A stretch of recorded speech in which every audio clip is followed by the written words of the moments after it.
গ্রাহক, আমি একজন সামান্য গ্রাহক। সুতরাং আমার যা কিছু আছে সব ইসলামী ব্যাংকে,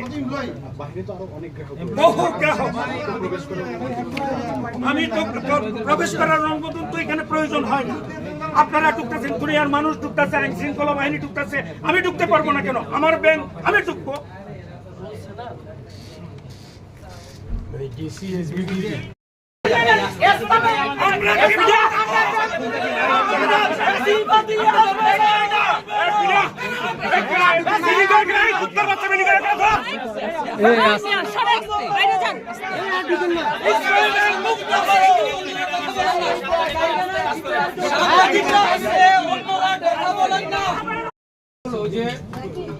আজকে নতুন চেয়ারম্যান জয়েন করার মানে নিয়োগ দরকার, আজকে প্রথম একটা ফর্মা বৈঠক ছিল যেটা আগের দিন স্থগিত হয়েছে।